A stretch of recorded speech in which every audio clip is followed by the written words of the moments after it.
freshness that starts just right and stays just right for 40 days. Upgrade to Breeze Car.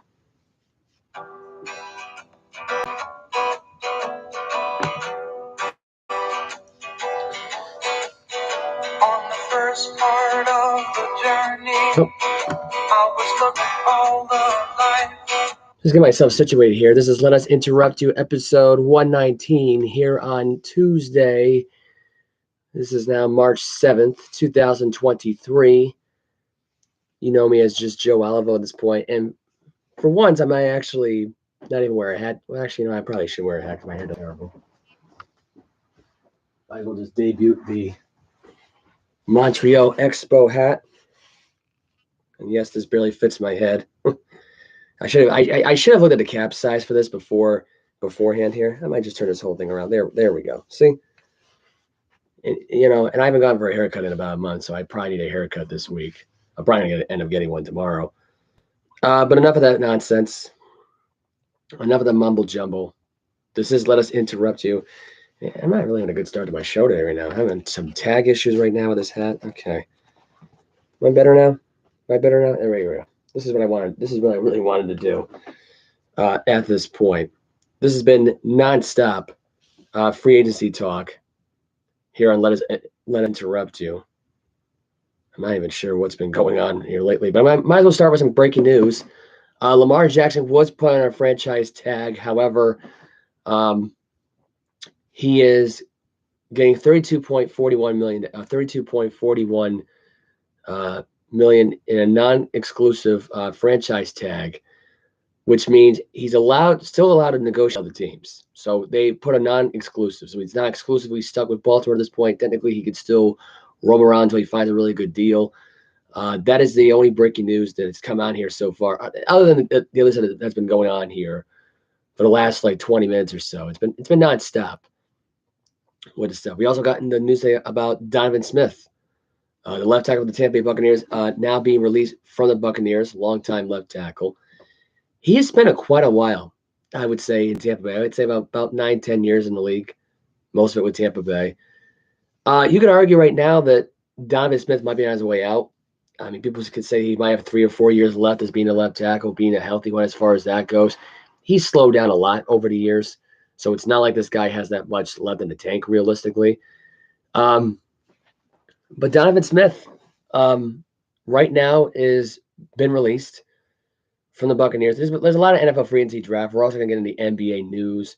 We're also going to get the NHL news today right now. We're going to get the scores from NBA games that were on last night, hockey games that were on last night.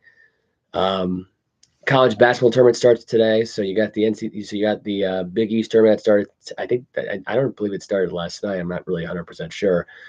You also have the ACC tournament that's on today, right now as we speak. So I was going to do this later on tonight, but all the breaking news stuff that just came in today, it was all rapid fire sensation here. There's a lot to unwind here. Derek Carr got his 4-year, $150 million deal with his New Orleans Saints last night. Geno Smith got a 3-year, $105 million deal to stay with the Seattle Seahawks. Either way, this benefits the Saints because they needed a quarterback anyway. I think they kind of overpaid for Derek Carr just a little bit at this point. This is more of a beneficial at this point because you have a mid-tier quarterback if you're New Orleans. So that's the only reason why you could be happy about this deal. He's in the top 10, below top 10, maybe mid-20s, 30s. Derek Carr would be right now as far as the tier goes of where he is on the totem pole for really good quarterback. And for Geno Smith, look, he's finally getting the contract that he wants.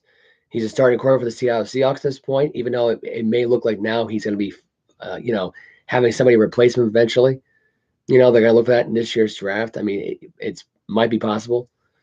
But let's think about this in consideration for a minute right now at this point, and which is the better deal? It's Seattle's, obviously. You can look at it right now. I think Geno Smith's going to live up to his end of the bargain. Derek Carr is a rarity because I don't think he's going to be as good as Geno Smith is. I don't think this guy is in consideration for MVP conversations as Geno Smith would be. Geno Smith had a great year last year, despite what critics were saying. And really, this is a guy that really proved everybody wrong. That he fit the mold of the Seattle team. This team went 9-8 last year and made the playoffs. They probably would have been winning the NFC West last year had it not been the fact right now that Trey Lance got injured and the 49ers were actually dominant defensively and they got McCaffrey in the trade. Because if none of that would have happened, Lance would have been the starting quarterback. That 49er team would have missed the playoffs and Seattle would have won the division. I don't know how deep the playoff run would have been, but it's right in fitting that mold of that conversation. Geno Smith is, I would say, a little bit better than Derek Carr. Derek Carr still got some momentum heading his way right now at this point. You got Michael Thomas in here. You got Chris Olave in there. You might have Alvin Kamara, but he doesn't serve any jail time. It's just, it is what it is at this point for Derek Carr at this point. I mean, this kind of looks bad on the Raiders because they let this guy go, knowing, and really it's not really his fault that his team was bad. Let's be realistic. Their defense was terrible this past season. It was a terrible defense. Terrible look for their defense. I gotta say this right now. I'm actually regretting wearing this out because this swing of hair, like I'm trying to not have this exposed. And this is literally it's my hair. My hair's terrible. Anyway, as this thing is squeezing the crap out of my head right now at this point. I mean, I've always wanted to have a Mojo Expo hat, so I'm actually got this hat on. Excuse me, my throat's a little bit dry too. Anyway, and I'm trying to clear my throat here and try to talk here on this podcast. What was I saying? Oh yeah, Derek Carr. Derek Carr at this point may be good for New Orleans, maybe, because realistically now he doesn't have to worry about facing Patrick Mahomes twice this season. Doesn't have to worry about facing Russell Wilson twice this season. You're in a crap bag division with really no good quarterback. You might beat out Jameis Winston for the job. I mean, it really does depend on what happens now going forward. It really does. I just think Derek Carr just got a little bit overpaid, in my opinion, for a guy who's now going to make $33.333 million every single year now going forward with that contract. Guaranteed money coming his way. I mean, for the first 3 years, you're going to get exactly that, and he's going to get a $40 million boost, or however much it's going to cost him. I believe it's going to be over $60 million maybe in that final year of that contract. But you could argue now that this actually hurts the Saints if they try to get anybody else to help their offense out or help their defense out. But at the same time, you finally got a quarterback that actually can throw the ball. Because don't get me wrong, Winston was a good, solid starting quarterback. Was he elite? No. Was he able to stay healthy most of the time? No. Taysom Hill was just a running quarterback who happened to be a great thrower and a great runner, and really a great wide receiver at best for that team. And they were down strict. Like you had a guy that could play all positions. He could be a punter, fullback, a guard maybe, running back, wide receiver, quarterback. Like the guy could have done it all. The problem is that he wasn't that great of a quarterback, and that's what his job was supposed to just be at that point. And then you had Andy Dalton, who you could argue right now has had some success in Cincinnati. Then when he left Cincinnati, that all disappeared. It all shit the bed. He went to Dallas. Nothing happened in Dallas. Went to Chicago. Was completely useless in Chicago. Here in New Orleans, he was halfway decent. So you have to figure, well, he was good in some places. But not in New Orleans. Not in Chicago. He would be better off just staying in Cincinnati and hoping for the best. But Cincinnati made their decisions. They made themselves really clear that they were just looking for somebody else. They got Joe Burrow. So that's that.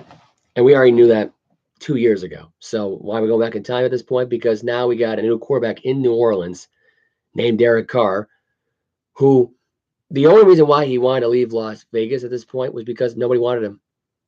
Everybody's blaming him for all their failures. But in reality, you got a head coach that just didn't believe in you and didn't want to, feed your ego in John Gruden. And you got Josh McDaniels, who had more confidence in Jarrett Stidham as a quarterback than anything else. So you reap what you sow here in this case, as far as that relationship going. And look, Devontae Adams being a great wide receiver, it's great. It wasn't enough for the Raiders to be having winning success season. It just wasn't. And Derek Carr did Derek Carr things. He choked. It was more of a choke artist more than anything else. But Geno Smith's contract, though, was great because this sets up a lot of things now going forward. I mean, Orlando Brown Jr. not getting franchise tagged by Kansas City at this point might be a blessing for Seattle because they may fall into Seattle's lap. They do need a left tackle at this point. They do need a big-time left tackle that can prevent Geno Smith from getting hit from behind, especially when you're facing San Francisco. Then you're going to have those matchups every Sunday where you're going to have Nick Bosa versus Orlando Brown Jr. if they choose to sign him. That's the thing. The draw is now is to try to get people to go play for Seattle at this point because Seattle at this point is a nice bargain at this point as far as bringing talent in. You got the coach, you got the GM, you have a pretty good damn system as far as I'm concerned. You got the draft picks to prove it now at this point, considering Denver looks terrible in this trade. And they do. Because now at this point, you're going to have Orlando Brown Jr., who he wants to ride it back with Kansas City, but here's the truth in the whole thing. Money talks. Money's got a voice too, and you want to know what it's saying right now? Your best bet at this point is get a long-term deal with the Seahawks because you're going to keep running into the same issues every single offseason on whether or not you're going to re-sign Orlando Brown Jr. if you're Kansas City. And if I'm Kansas City right now, I'm trying to cash in and try and pay him whatever he wants. But I would be readjusting that salary cap to keep him around if I'm Kansas City for Mahomes. I would reestablish that whole situation. I would. It is what it is. I just think to myself, like, it's just the fact that they're not capitalizing on this opportunity and really giving this guy the deal that he wants and really just cutting down Mahomes' contract really is just ridiculously stupid. And that's why I think Orlando Brown Jr. might end up going to Seattle because Seattle could use a really good left tackle, a really solid, legit left tackle that could make some key moves. They could do it. It is doable. That right there is doable. Is to get that guy at the right place at the right time. And right now he's for the taking at this point. This guy didn't allow a single sack in 2022 when playing for Kansas City. If he can do that in Kansas City, he can do it in Seattle. And I think you could argue, and even now, that you can bring in some pieces in that team to fill the wide receiving core as well. You bring in a good wide receiver like Robert Woods, or you get Odell Beckham Jr. on here, like to play with DK Metcalf. Like there's endless possibilities that Seattle could do now at this point. Anyway, I don't know. And then you can also bring in Jalen Ramsey as well. I don't know if they're going to be able to 403 guys, but it's a possibility at this point. And if I'm Seattle, I'm looking into the plans in trading up to get Jalen Ramsey to come on this team and getting Orlando Brown Jr. in the contract. I mean, when it really comes down to it, you're down to Tyler Lockett, you're down to DK Metcalf. Metcalf, I believe, might be a free agent after the 2023 season, if I'm not mistaken. But he's one of the key guys that I think you should keep long term this next offseason when it comes around because he's going to be an important piece for Geno Smith's success. He's going to be. Mark my words on that one. I'm taking that to the bank. So that's that. Buccaneers linebacker Devin White addressed cryptic social media messages indicating that he's possibly leaving Tampa Bay. Well, they're running it back. He'll be back next season for the Tampa Bay Buccaneers. That was one of those says that took place on CBS Sports, along with a variety of things. Frank Clark for the Kansas City Chiefs expected to be released. Frank Clark is unable to rework a deal. He will be leaving Kansas City. I was thinking about Seattle possibly being the defensive end person to bring in. But then I thought about it. I'm thinking, I don't know if that would gel well in Seattle. Frank Clark, I think realistically, is better off playing. I would say, and I'm just being realistic here about as far as what teams need defensively.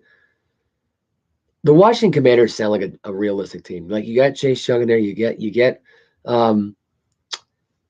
Frank Clark in there. That defense is awesome to look at, and they got some boys. They got Payne. They got, you know, I can't think of the other guy's name off the top of my head, but they got a really good pass rush within the upcoming season, and it's almost similar to Philadelphia's.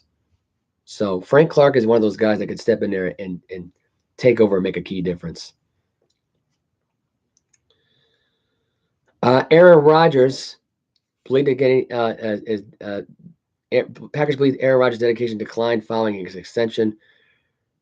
This is according to CBS Sports. Aaron Rodgers' dedication declined following extension return decision, all on the quarterback per report. There's been reports right now saying today that the Packers gave Aaron Rodgers permission to speak with the New York Jets today, which I think all the directions are pointing to the fact right now that the Jets are going to take him. I mean, at this point, we've only heard them talking. We've heard Jimmy G go there. We heard about Derek Carr going there, but we didn't hear about Jimmy G. Rodgers at this point is a guy at this point who lost dedication to the Packers because the Packers got rid of Davante Adams. There were a lot of key guys they could have gotten rid of to keep Davante Adams around. Robert Tonyan, who was completely useless to the team this past season, he had a great year the year before, did crap the next year. Mercedes Lewis was more of a tight end than Robert Tonyan was. I'm just being realistic here. There's a lot of key guys they could have gotten rid of. They needed to draft Dubes. They didn't need to draft anybody else in that draft to make it interesting. They could have cut back on AJ Dillon's contract a little bit and not give Jones the extension. Aaron Jones could have walked in free agency. You could have released him. No harm, no foul. That Green Bay Packers team would have been just fine without Aaron Jones being a distraction. They really didn't need him. Davante Adams could have been an easily retainable wide receiver on that team. They could have paid for both. They could have just cut back on Alexander's contract back a year ago and cut back Preston Smith's contract and get rid of Sedarius, which was what you really did. Then all's well that ends well, right? Now you got a quarterback now who wants out of Green Bay, who's probably wanted out of Green Bay since last year, who probably wanted to go to Las Vegas since last year. The Raiders, I think, are still in game in getting Aaron Rodgers to come here. I find it hard to believe that they want him out. They want out of the conversation. Tennessee, I kind of understand why, because Derrick Henry wants his way out of there too, which I'll get on him in just a second. But they believe in Tannehill more than they believe in keeping Derrick Henry anyway. So they're not really trying to fight it. They want this guy to leave as soon as possible. But they don't want Aaron Rodgers to go there because they don't care for Aaron Rodgers. They don't want a prima donna on their team in their minds. So that being said, I think Rodgers is a shoe in to go to New York. I really do. I'll be stunned if he doesn't. I'll be really stunned if he really doesn't. Brock Purdy went undergo elbow surgery on Friday. He was hopeful for him to be ready in the 2023 season. I think he will be the starter regardless. I really do. I don't see how he does not become the starter. This is a guy who's undefeated. This is a guy who's capable of taking his team to an NFC title game by himself, whether defense plays great or not. And really, he can pull it out. He really can. NFL free agency continuing their stories today right now as NFL as All-Pro linebacker for the Minnesota Vikings, Eric Kendricks, after 8 seasons, has been released by the Minnesota Vikings. I'm going to tell you this right now.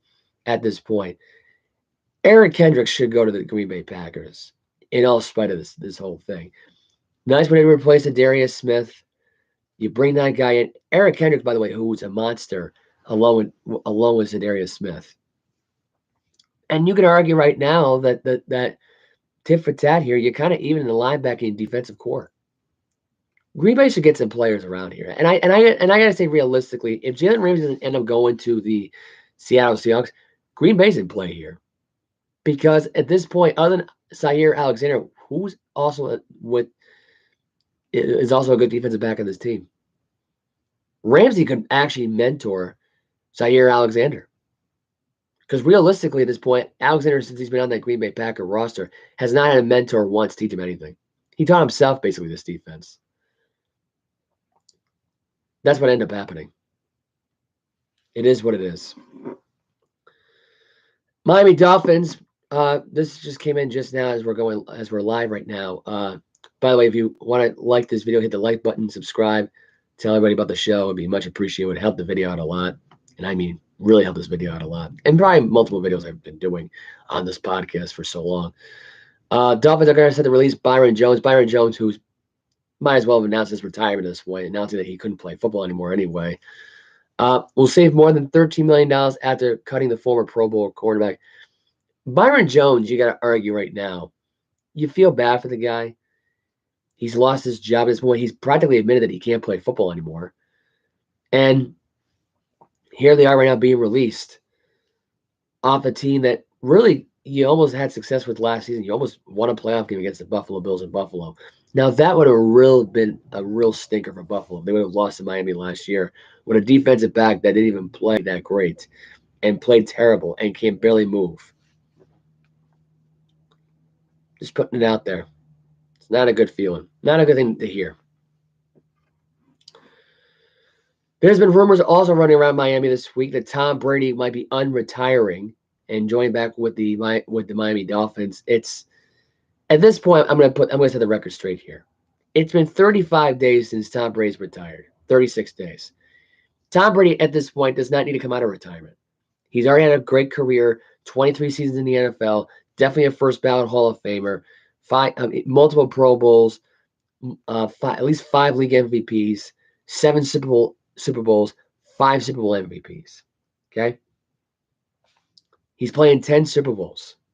He's playing in multiple conference championships. I'm pretty sure he's at 36 wins as far as playoff wins go. He's got 36. He's 36 and I believe 19, right?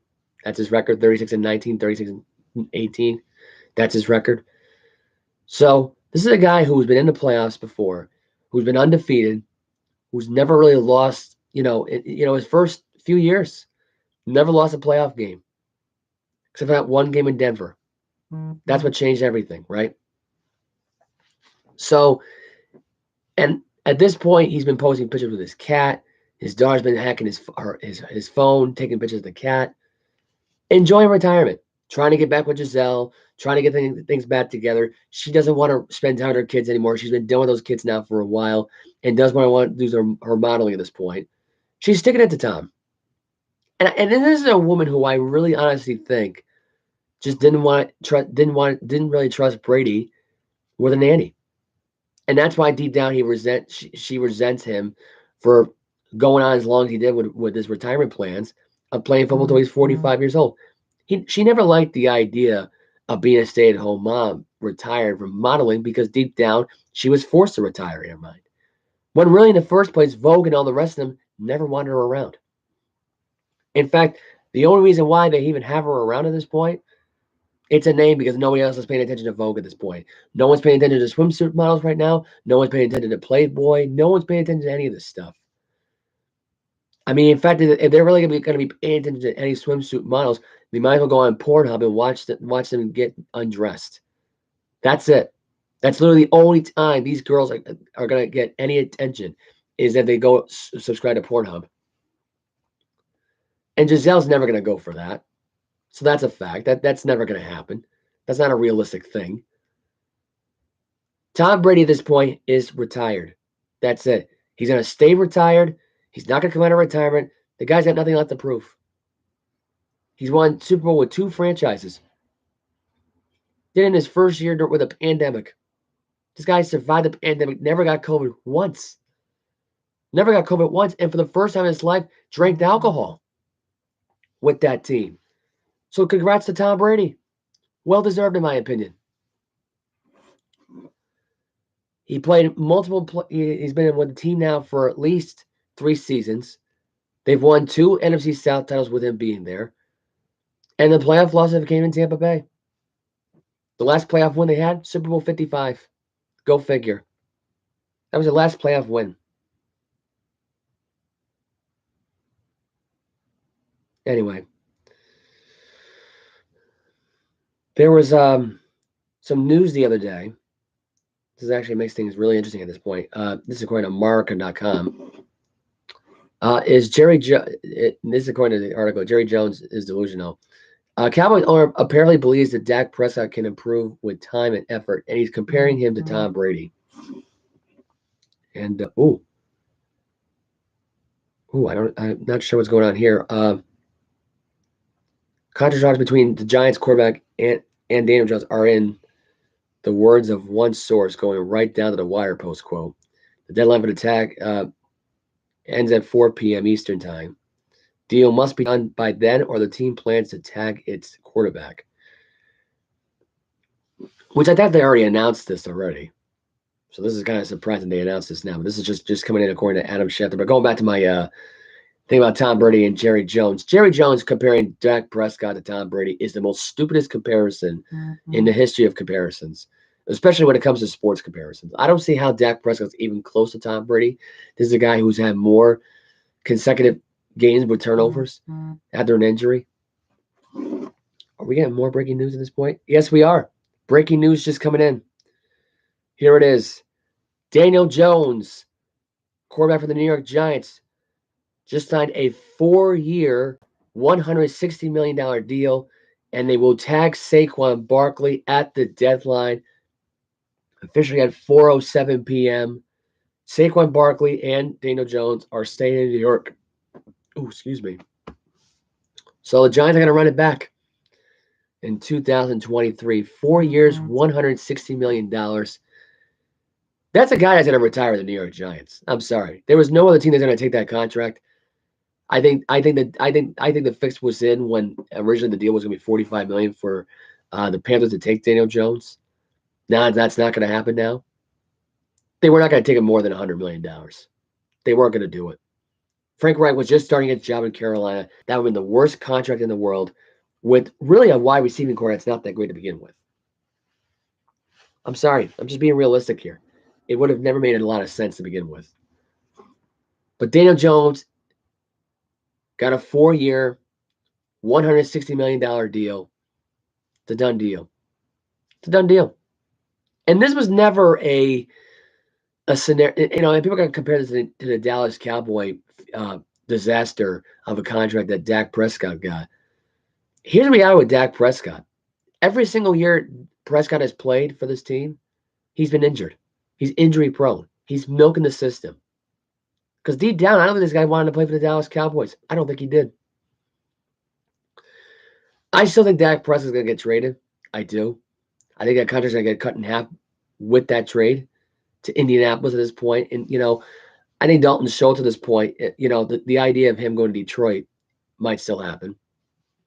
Or Indy. Reunite with Dak Prescott if he gets traded there for C.J. Stroud. Or in this case, they could get Anthony Richardson. There's a thought process for you. Or Max Duggan. They can pick him early. They could change everything to Dallas Cowboys. They could. But he's not a Tom Brady. He's not. He's never a healthy quarterback either. In fact, at this point, I could argue right now that Daniel Jones might be a better quarterback than Dak Prescott. They can trust him throwing the ball at this point. He's had sharp throws in the playoffs. He's had some pretty good success on the road. I mean, to go into Minnesota and beat the Vikings, where you weren't even projected to win that game at all, is amazing. I'm sorry, I'm just calling like I see it. And TJ Hockenson might be a free agent. I don't think he's going to stay in Minnesota. I don't think they gave him an extension to stay in Minnesota. So the Giants may take him. They may take Dalton Schultz too.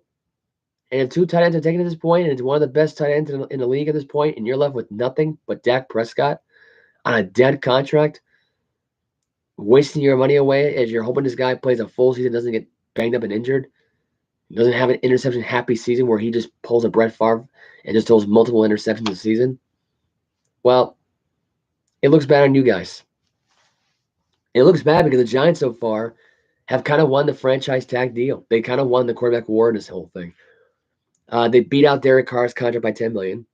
They definitely beat out Geno Smith's contract by $45 million. So go figure. It's just, I would say right now it's a tie between Daniel Jones and Geno Smith right now, though, as far as who's won the contract war, because Derek Carr at this point, this contract looks a little bit pricey. And until he has a season where he has earned his money, it's not a good contract. It's not a good contract. You rely on Michael Thomas, who never can stay healthy at wide receiver. Chris Olave, who basically carried the team anyway at wide receiver because the other wide receivers were terrible. And you got Alvin Kamara, who you might not even know can even play football in the year 2023.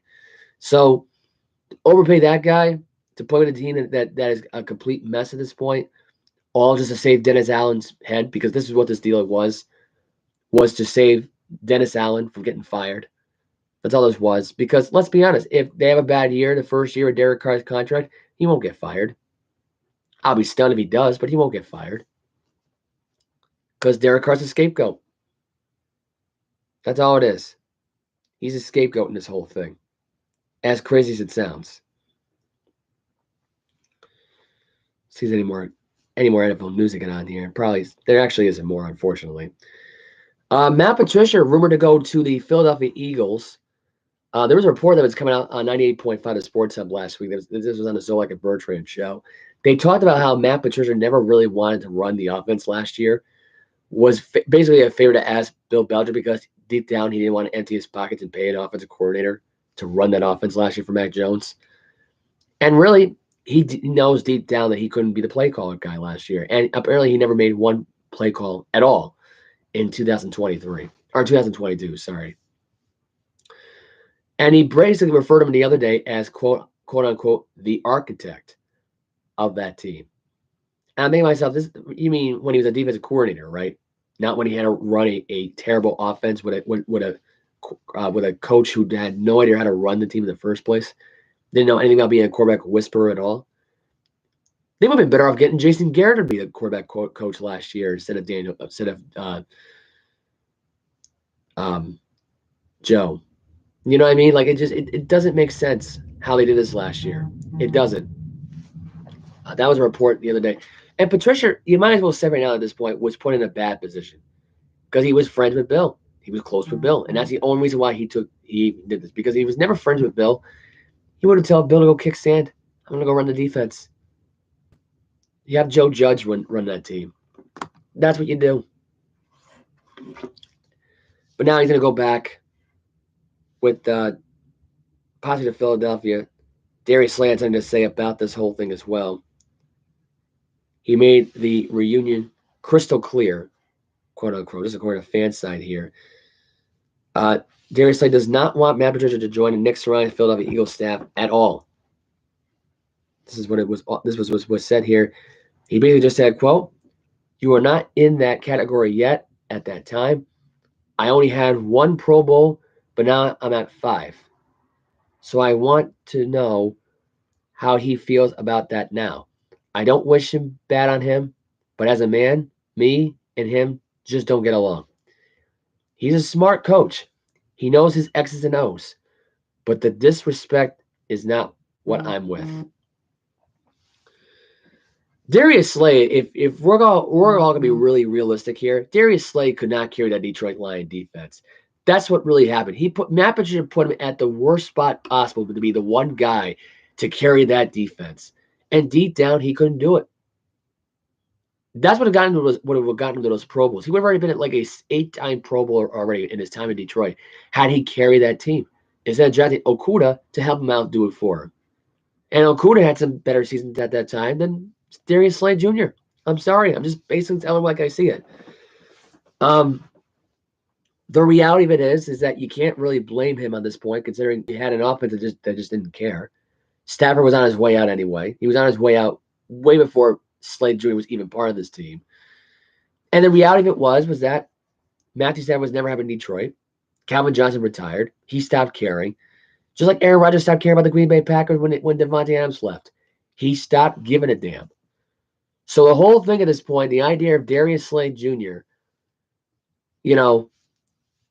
being the one here that's in the wrong here, because there's been a lot of backlash behind this whole thing. Oh, let it go. What are you talking about? This might be a good thing for the Philadelphia Eagles. Let this bullcrap go. Make amends. Look, the fact that he's willing to even admit the guy's a good coach, that's one thing. The guy should have been a defensive coordinator for Detroit because Detroit would have realistically worked out. It would have worked out. Instead of being the head coach to try to run everything and basically be the most hated Detroit Lion head coach of all time. That's what it really comes down to. And that's what this guy really was. He was the most hated head coach in the history of the Detroit Lions. That being said, it is what it is. It's unfortunate, but it is what it is at this point. There's some more news, more sports news to get into right now other than football, which is very interesting here now going forward. We're going to get into some NBA news. We're going to get into the scores with our games that were on last night as well. Ja Morant was investigated by a police right now at this point for having an illegal possession of a gun. Had some disturbing videos of him playing around with the gun. Ja Morant at this point is becoming a thug. T. Morant at this point needs to, smarten this kid up. Realistically, needs to tell him, hey man, this is not cool. You need it. Why do you have a gun? You need to put that away. Dangerous weapon, stuff like that. Blah blah blah. I had something to say about this whole thing at this point. The fact that I think Ja Morant threatened a teenager at this point with a gun. I think the whole thing of it is at this point is it's a good thing he didn't shoot it. But Ja Morant walking around threatening a minor with a gun to me is outrageously stupid. That's all there is to it. It's 100% freaking stupid. He is, in my opinion, it's the worst thing you could possibly do. You're supposed to be this role model who plays for the Memphis Grizzlies. Instead, you're trying to be this thug life character that you'd find on Grand Theft Auto who's into drugs. That's what you're doing here. It's stupid. It really is stupid. It's unfortunate. I mean, it really is unfortunate that played out the way that it did. But you kind of have to think about it now from his perspective here. Because see, the question now here is this. Was it all worth it? Was it all worth it at this point for that kind of attention at this point to threaten a minor? Does it make you feel tough? Because to me, it makes you a bully. It makes you a coward, in my opinion. Play basketball, put the gun away, or in fact, you know what? Give the gun to somebody that can actually use it legally. Seriously, no reason for it. No reason for it at all. It's not the only athlete that was in the news this week with a gun. Joe Mixon, running back for the Cincinnati Bengals, was found with a gun, but arrest was not made. Shots were fired. It was also with a teenager. Apparently, the teenager tried to break in and try to assault Joe Mixon at this point. I don't know if Joe Mixon had possession of the gun. I heard the news this morning on Black and White Sports, the podcast, which they're on every day. And it amazes me only because, I mean, you hear stuff like this and you think to yourself, did you shoot the kid? Was there any injuries at this point?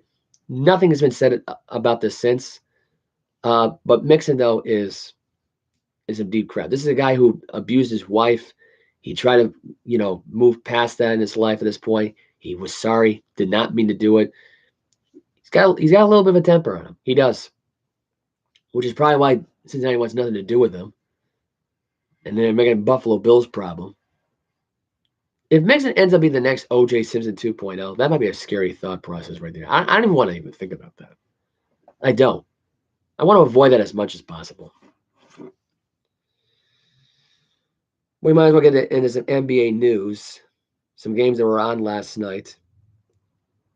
And there were a lot of good ones last night. The Celtics last night lost in overtime again to the Cleveland Cavaliers. 118-114. Very bad night for the Boston Celtics last night. Back-to-back overtime losses because they lost in the next Sunday night in double overtime in the TD Garden. The second time, by the way, this season alone that the Celtics lost to the Knicks in overtime. Think about that for a minute. You lost in back-to-back games going into overtime. You know what they are this season right now in overtime games so far this season, the Celtics?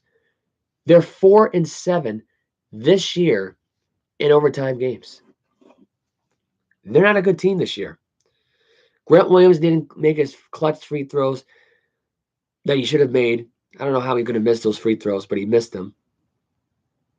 This was a pathetic game last night, from start to finish. From the moment this game started, I mean, it looked like the Celtics were carrying the game.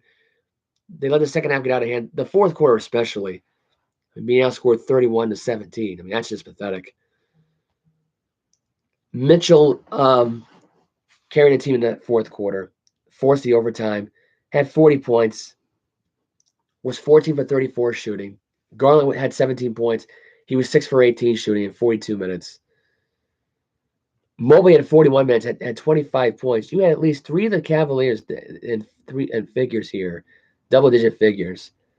That really saved them from losing to the Celtics last night. That's a team that showed up last night and played last night, too. Just putting it out there. There were some bad shooting moments for the Celtics last night in this game. It was not a fun game at all if you're a Celtic fan. It just wasn't, you know? Jaylen Brown had 32 points. There was no Tatum, I believe, last night in this game. Pritchard got knocked around last night. He got dinged up during the game. He only had 7 points. He was in there for 16 minutes. Brogdon had 24 points in 36 minutes. Smart was awful in this game. He had 11 points, 4 for 17 shooting, 3 for 11 overall in the game. Just the game itself was just bad shooting, bad turnovers, just missed opportunities. It was a bad game all around. The Cavaliers and the Knicks right now are starting to get hot at the right time. You guys are cooling off way too quick. The Celtics team should not be at this position that they're in right now. They shouldn't be. But unfortunately, they have. They've been losing every game up to this point. And last night, Donovan Mitchell had a great night last night. 40 points, made some buckets, made clutch shots. Grant Williams trash talking, Donovan Mitchell, which I thought was stupid. You're not the guy to be trash talking in that scenario. I would say put Smart in there or Jaylen Brown. Otherwise, don't even waste your time. What would end up happening? And the layup foul, by the way, that little tug there, little touch there in the end, I thought that should have been let go. Go to overtime already. Don't delay the inevitable. I mean, it's just stupid. It really was. Blazers beat the Pistons last night, 110-104. Damian Lillard last night was a triple-double machine last night. He had 31 points last night, 13 rebounds, 12 assists last night in the victory over Detroit. Detroit's just terrible. There's no other way to it. They're going to be rebuilding every year. They have an owner that doesn't care. And they have games that are practically out of hand by the third or fourth quarter. They're not a good team. They try, but they fail miserably. So it is what it is. Nuggets last night beat the Raptors last night, 118-113 last night. Murray had scored 24 points. Probably the first game that Jokovic didn't do crap last night. Fred VanVleet led the team with 21 points overall. The Joker, I don't believe he even played last night. Or he did. He did play? Okay, 36 minutes. Had 17 points, 5 or 8. He did not really shoot a lot in this game. Had 9 assists, 13 rebounds. Didn't really have like a triple-double kind of night. Kind of an off night for him, really. Made 1 3. The only 3 really attempted in the game. Murray just put up more of a performance here. This was probably more of about Jamal Murray getting back to his form right now of being the number 1 guy for Denver. Because remember, the Joker really wasn't that much of a factor while Murray was playing. But now you got Murray at full health. I mean, it might be a different story. Siakam only had 19 points. He didn't play that great in this game. Missed a lot of shots as well. Really did not have a good night at all overall. Rebounding-wise, boxing people out, trying to force something to happen. But it just was not a good night. Had 4 rebounds, 4 assists. Sixers had a shootout with the Pacers in a 147-143 victory over the Indiana Pacers last night. Embiid had 42 points. Tyrese Haliburton had 40. This was a duel last night between these two guys. An absolute duel. This was back and forth. No defense really needed in this game. And it really came down to Philadelphia in the end outlasting Indiana. And that's what this really came down to. Embiid had 42 points. Maxey had 24 points. McDaniels had 20 points. Harden had 14 points. Milton had 15 points off the bench. House Jr. had 10 points. Milton had 9. So that was what the Sixers really needed last night. They needed a good duel last night. You also had a good duel last night, the Heat and the Hawks last night. Heat get to win 130-128 last night. It was Butler versus Young. Butler outdueled Trae Young, got the win. Butler had 26 points. Trae Young had 25. Butler had 9 rebounds last night, and he had 9 assists last night. Too short of a triple-double for both the rebound and the assist category. Kings got the win over the New Orleans Pelicans last night, 123-108 last night. Pelicans are now 31-34. They're now 3 games below 500. Kevin Huerter scored 25 points. Domantas Sabonis had his 8th triple-double of the season. All in all, Sabonis was really good last night. Came out firing. Had 11 rebounds, 11 assists with the 19 points that he had last night. He had 5 fouls, but it didn't matter. Barnes had 14 points, no fouls.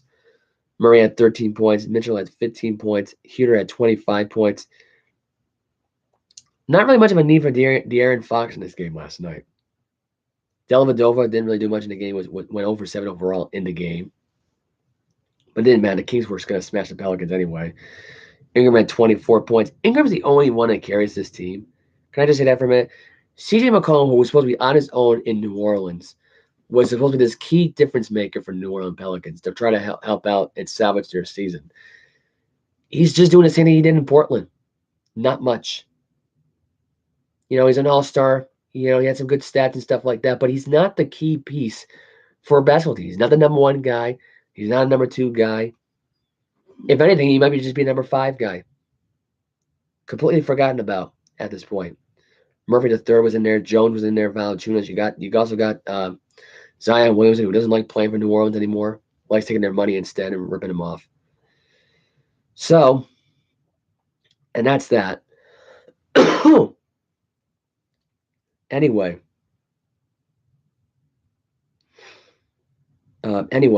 so that's that. Sorry, I got a little bit of a tickle in my throat today. Not sure why that is. All right, so now we're gonna get into hockey news that was on last night. Actually, before we get into hockey news, we'll give you the preview for games that are on tonight. You got Wizards, Pistons, 76ers, Timberwolves on tonight. Warriors, Thunder, Jazz, Mavericks, Bucks, Magic, Hornets, Knicks, Nets, Rockets, and Grizzlies at the Lakers tonight. John Morant is expected to play in this game tonight. He's averaging 27.1 points per game. LeBron James is averaging 29.5 points per game. And tickets are going as low as $85. Who would have thought this for a minute for a Laker game against the Grizzlies? I thought this game would be like $150, $200 at best. Nope, $85. Tickets start out at. So that makes things interesting. The next time the Celtics play Wednesday night against the Trailblazers, that comes on tomorrow night, along with the Mavericks, Pelicans, Thunder, Suns, Raptors, Clippers, Hawks, Wizards, Cavs, Heat, and Bulls, Nuggets. So that's really about it. As far as the rest of the games go, I will post the matchups and the final scores on my feed like I always do on Instagram. So you will get to see me post that stuff on there. You'll have that in tow at this point. The hockey games that were on last night, well, the Oilers beat the Sabres 3-2. Flames beat the Stars 5-4. Sharks beat the Winnipeg Jets in Winnipeg in overtime 3-2. Blackhawks beat the Senators 5-0. Kings beat the Capitals 4-2. And the Canucks in a shootout beat the Predators 4-3. The Predators, I think the Canucks, I believe, won that. I think it was like 3-2, I think it was, if I'm not mistaken, last night. Or even that it might have been 2-1. I have no idea. Anyway, so Canucks got the win last night. That's great. Tuesday night's matchups goes as follows. You got Golden Knights playing the Panthers, Maple Leafs playing the Devils, Blue Jackets playing the Penguins, Sabres playing the New York Islanders, San Jose Sharks playing the Colorado Avalanche, Hurricanes playing at the Montreal Canadiens, Philadelphia Flyers at the Tampa Bay Lightning, Calgary Flames at the Minnesota Wild. You have the Blues at the Coyotes, and you have the Ducks playing at the Seattle Kraken tomorrow, or actually I should say tonight. And like I said before, Wednesday night doesn't have much going on. It's Blackhawks, Red Wings, Wild, Jets, and Ducks, Canucks. And I will post all the final scores through Tuesday, Wednesday, Thursday, Friday, Saturday, Sunday, like I always do. When it's NHL and that, I'll hook you up. Not really a lot of news to speak of this week. We have a firing, actually. Wisconsin, is it the college basketball, college hockey? It is, yeah. Wisconsin firing their head coach today, Tony Granto, as their Badgers head coach. Posted a record of 105, 129, and 16 overall mark, and a 65, 87, and 2 against the Big Ten. Wisconsin ended their season at a 13 and 23 record, 10 games below 500, losing the Big Ten quarterfinals. They're in the frozen, the NCAA Frozen Tournament that started today. All the games are live in a TD Garden. I think it's just the East, though. The Eastern Conference that actually has that this year. I think it's just the teams in the either in the Big East. I think they're in Boston, I believe, if I'm not mistaken. Major League center O'Reilly is out with a broken finger.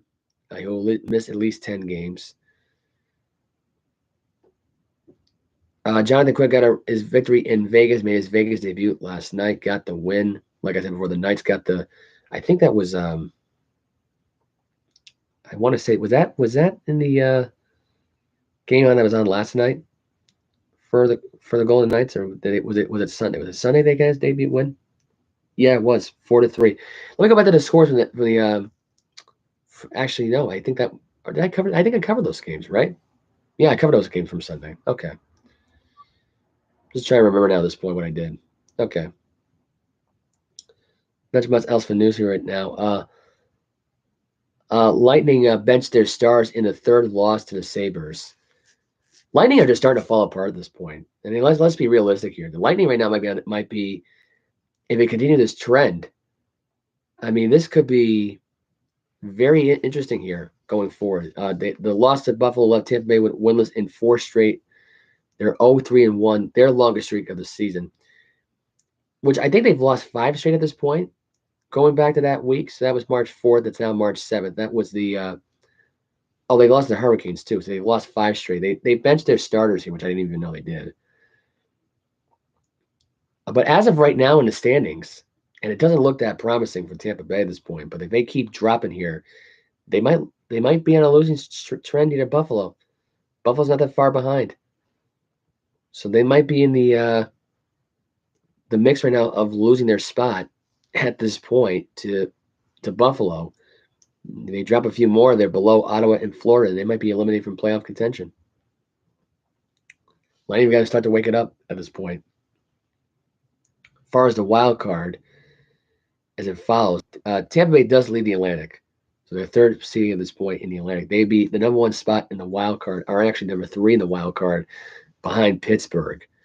If they were to lose another game and lose their spot to Buffalo. Buffalo, I believe, would be, as far as I know, above Philadelphia. Or I'm sorry, not Philadelphia. Pittsburgh and Islanders.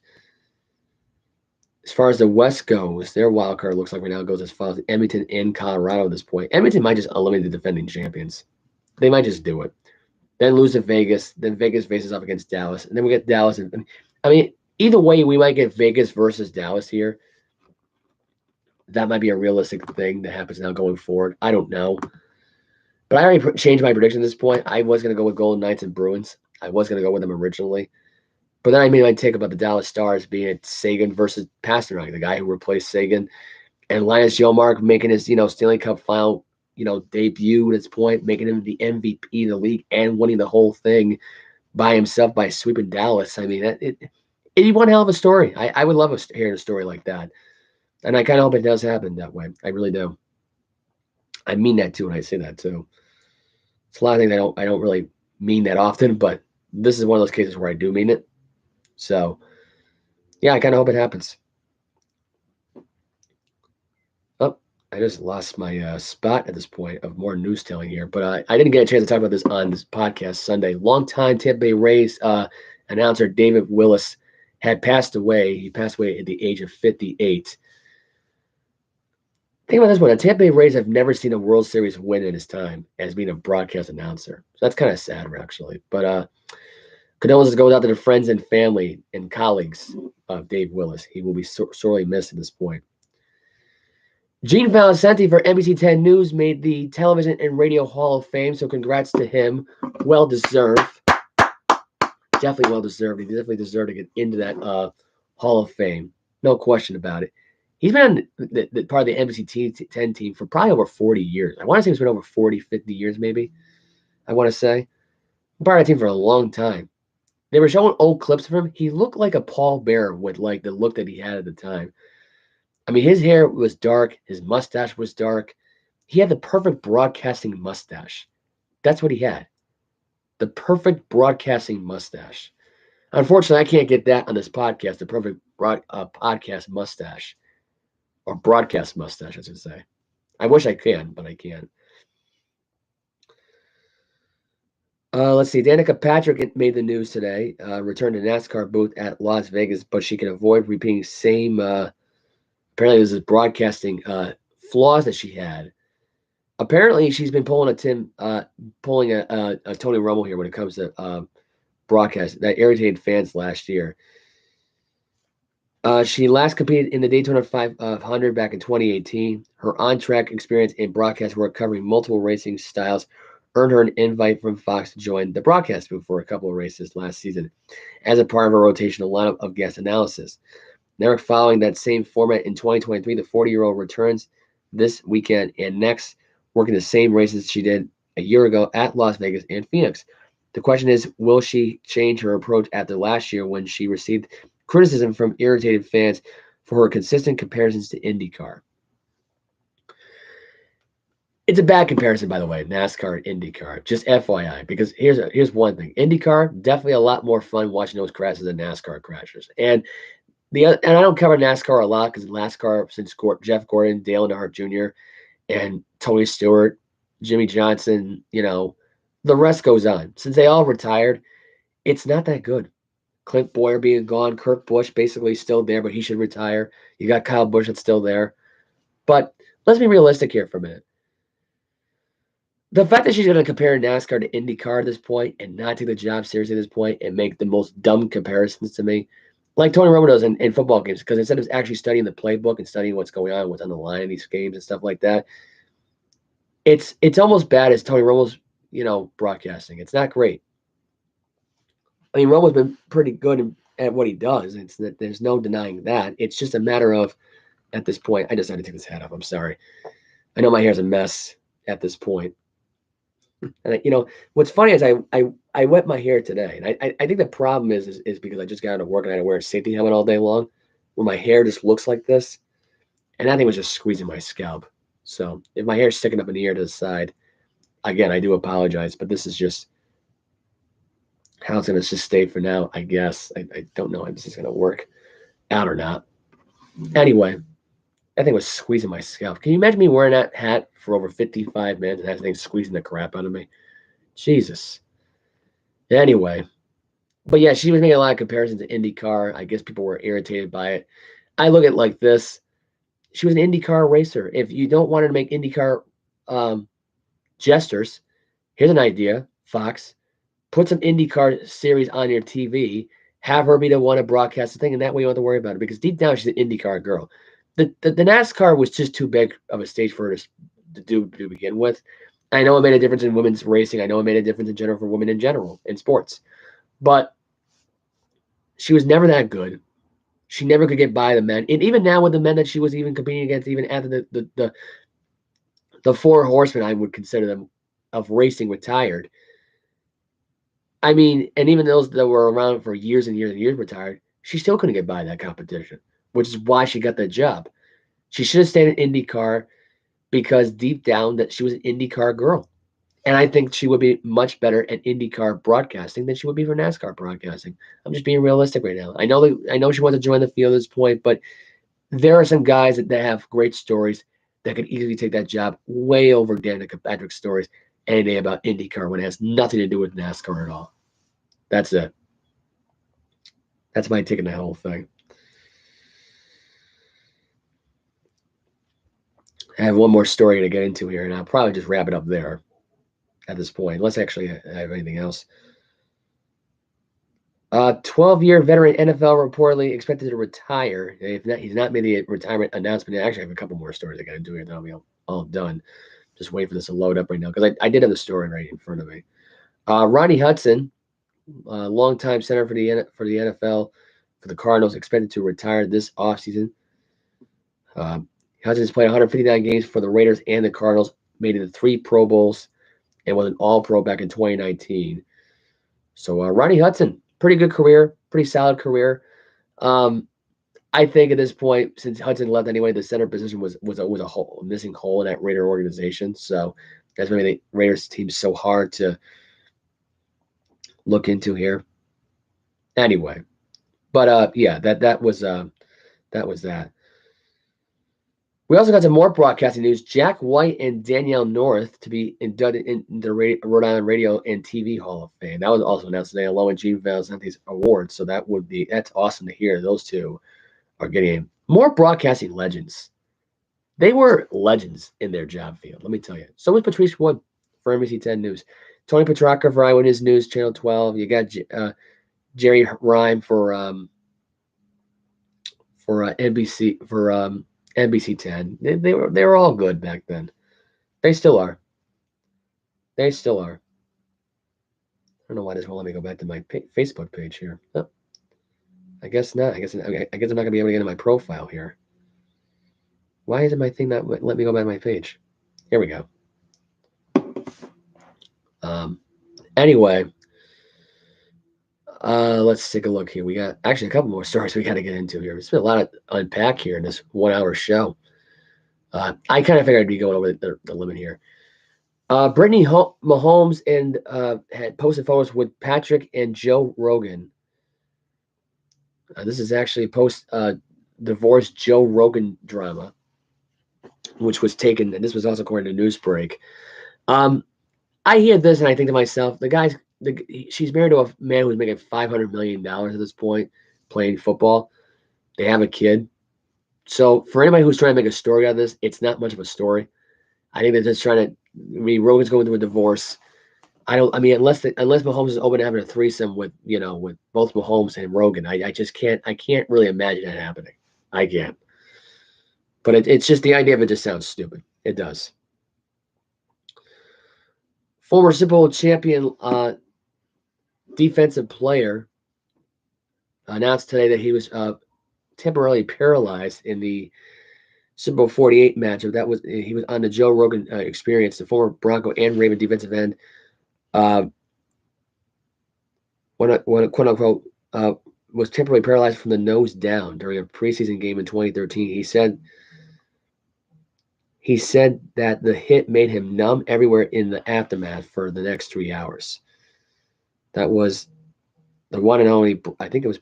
I can't find his name on here. Derek Wolfe.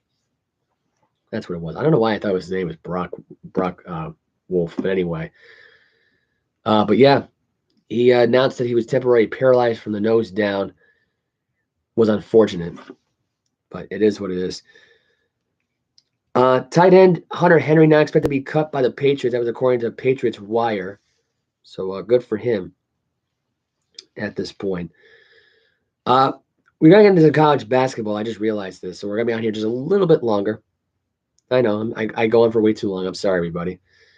We have some college basketball tournaments that start tonight. The top 25. We had last night the West Coast tournament that started last night. West Coast Conference tournament semifinal that started last night. St. Mary's got the win over BYU 76-69. Gonzaga beat San Francisco 84-73.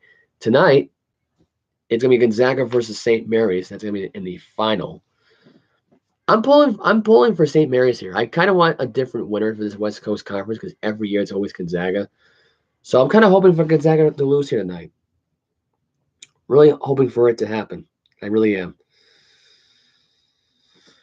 We also have some more developing news in just a second here in the NFL. We have Big East tournaments that I think all the tournaments start tonight, I'm pretty sure.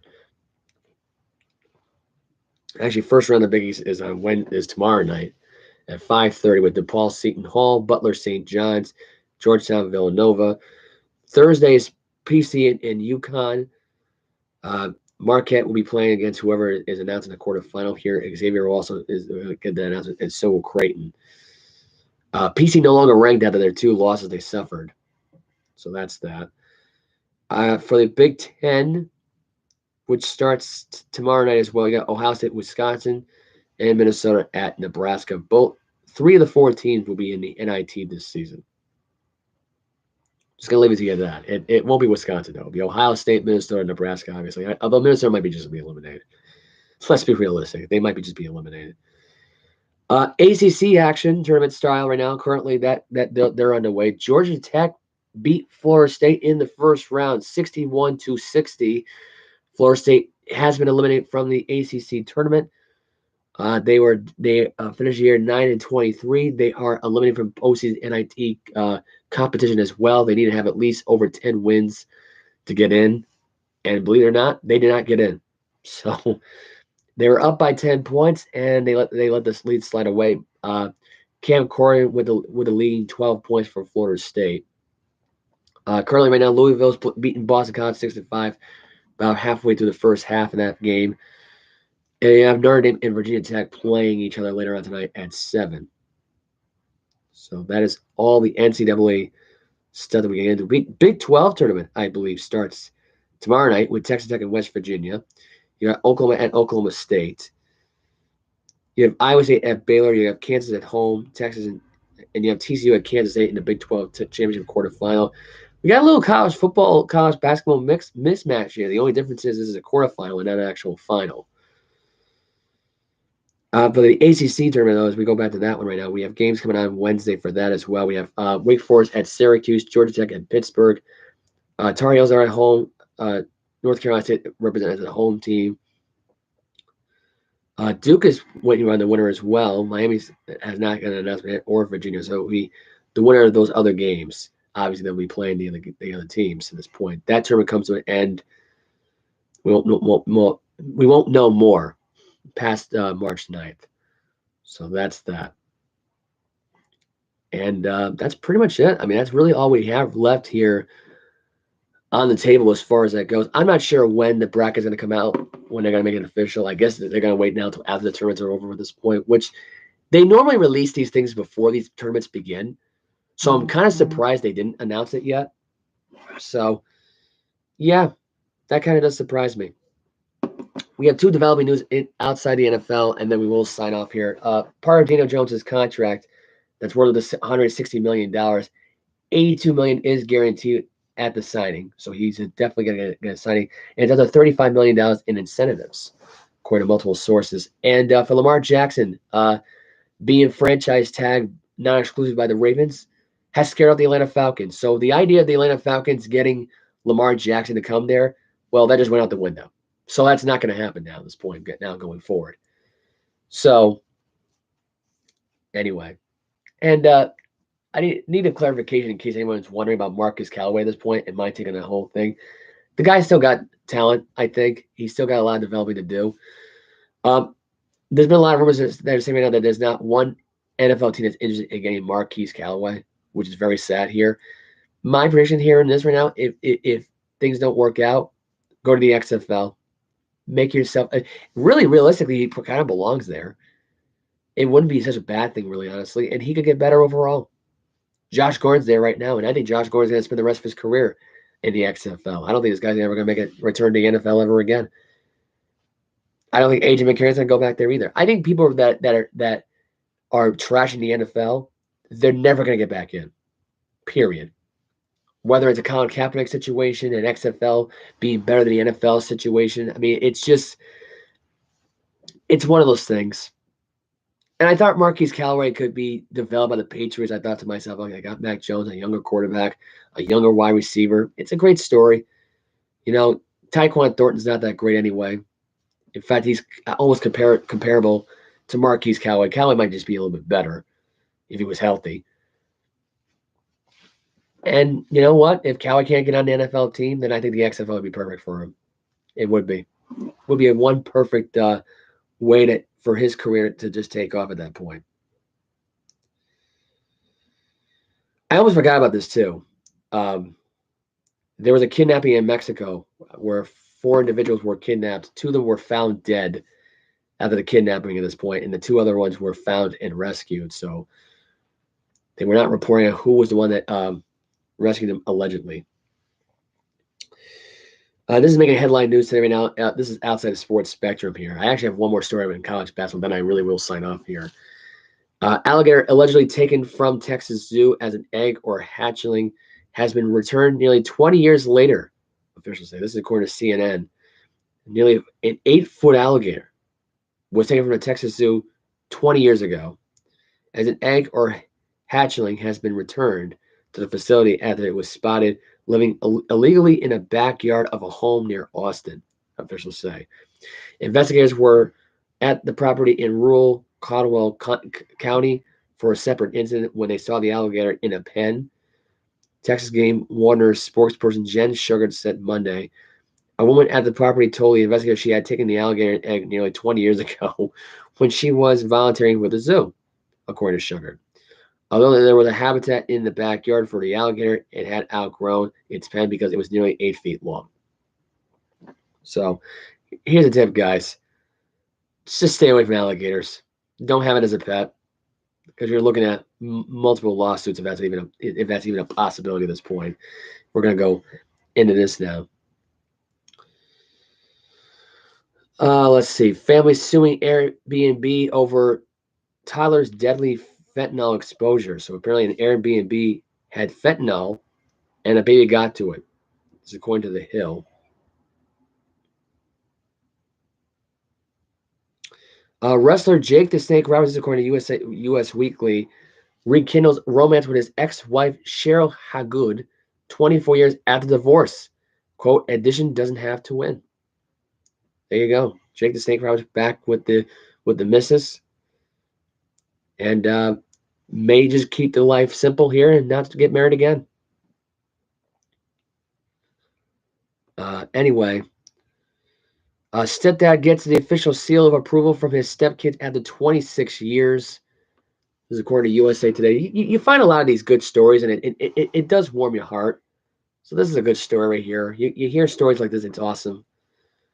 David Lacey married his wife, TK, also married her family. He treated the 3 children, Ashley, Rusty, and Courtney, as if they were own. However, without the permission of their biological father, David was unable to adopt them. So he would remain their unofficial stepdad. And now they become the official stepdad. You hear stories like this, you love it. You love it. We got one more story. This is Drew Time, talking about his legendary career as a Gonzaga player. This is written by Matt Norlander. He's just a Zag man. The untold stories of Drew Time's singular legendary Gonzaga career.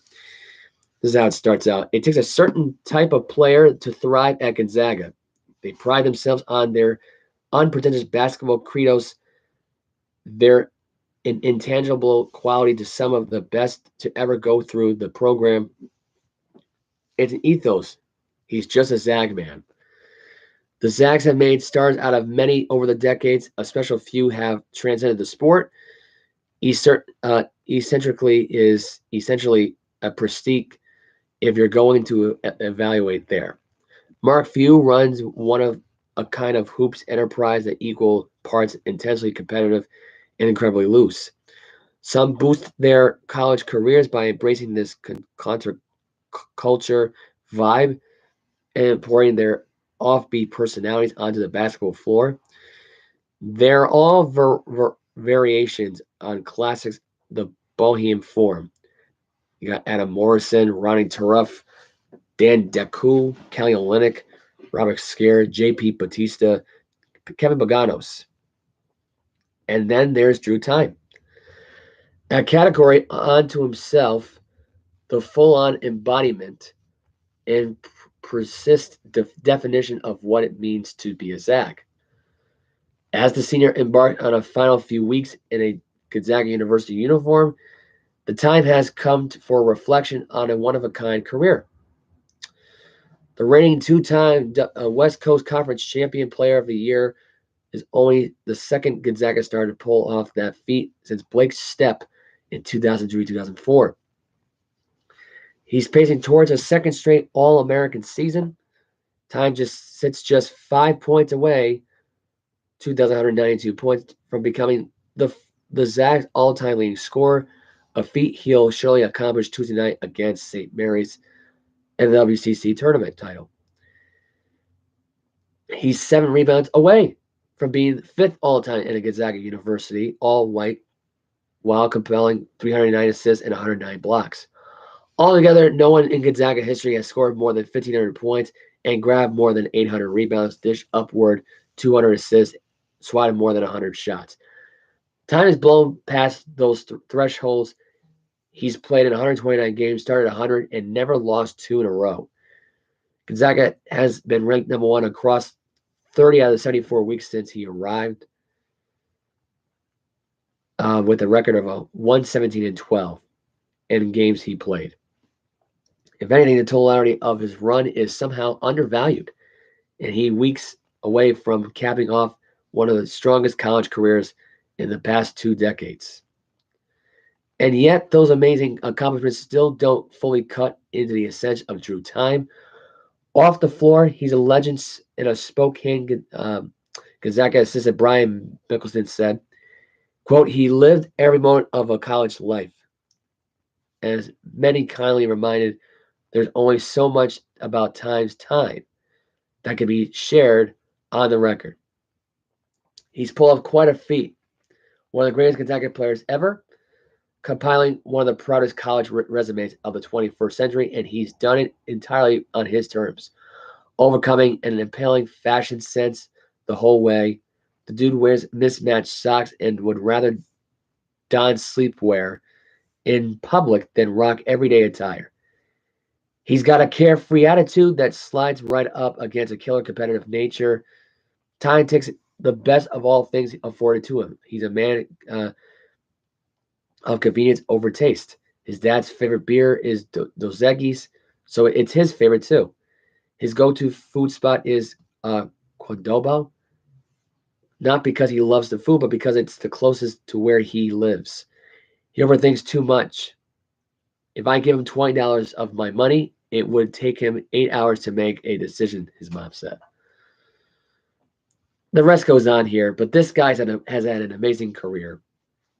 He's won, and I've watched this kid play for so many seasons in Gonzaga, the last 3 or 4 years. This is a guy who's just a great human being who happens to play Gonzaga basketball. This guy should go out as a champion this year. Don't get me wrong, I didn't go for Gonzaga to win this year over the Kansas State Jayhawks, but you kind of look at it right now in the NCAA landscape at this point. It could come down to Gonzaga and UCLA in a national title game with Drew Time basically breaking records in Houston. You can argue right now it could be Houston Gonzaga. You can argue a lot of things. But Drew Time at this point is, I don't know how he's not considered to be the number 1 draft pick at this point. I don't know how he could be not considered the number 1 draft pick in the NBA draft. Teams like Detroit would love to have him. The Spurs would love to have him. The Spurs would realistically love to have a Luka Doncic 2.0. That's really what they love to have. And honestly, realistically, if the Spurs right now were the worst team in the NBA, they probably would get him. It would be awesome to see him in the San Antonio Spurs uniform. It'd be great. Is it ever going to happen? I don't know. I'd rather see him play in a Boston Celtic uniform, though, when it really comes down to it. You send Malcolm Brogdon to San Antonio with Jaylen Brown basically being on his way out at the end of the season, because I don't see how he sticks around.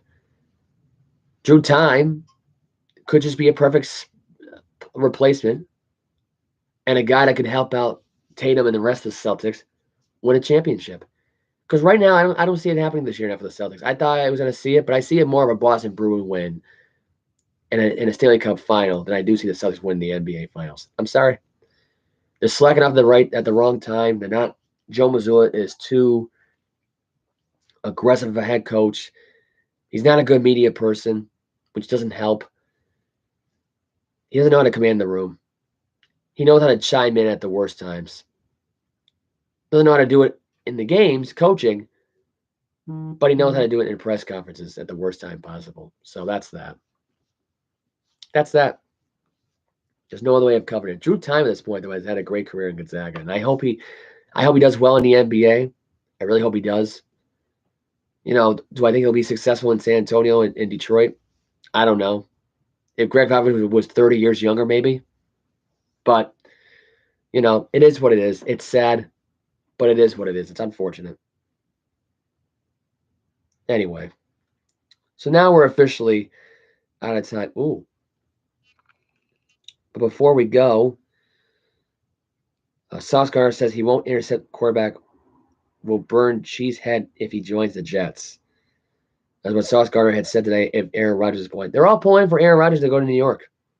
Every person in New York, in the New York Jet organization at this point, is pulling for Aaron Rodgers to win. And if this actually ends up failing, then it's going to end up being Ramasala's head. Ramasala will be fired. The Jets miss a playoff with Aaron Rodgers. That's that. So, and we're signing off. This week's schedule, believe it or not, will be the same thing again, 3 days in a row. I'm in this trend at this point. I like doing the shows Fridays and Saturdays, so I will be doing the show again Friday. I will be doing the show again Saturday. And I call it Let Us Interrupt You because, look, it's not going to just be me by myself going forward for the rest of 2023. It won't. But for now, it's a good day. I got all my stories out of the way. I got it all in there.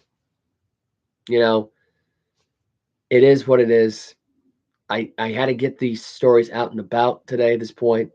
There were a lot of NFL news. There was a lot of college basketball news, a lot of NHL news, a lot of the news that were outside the sports spectrum that I'm glad I was able to decide to put in there. Because I figured I wasn't going to be able to put it in there. But I figured, you know what? People want me to talk something about sports or something that's not sports related.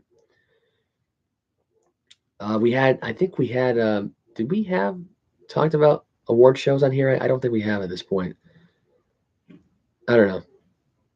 But I'm going to sign off here and call this the rest of the week. You know my social media. I'll see you all Friday and Saturday. I'm out.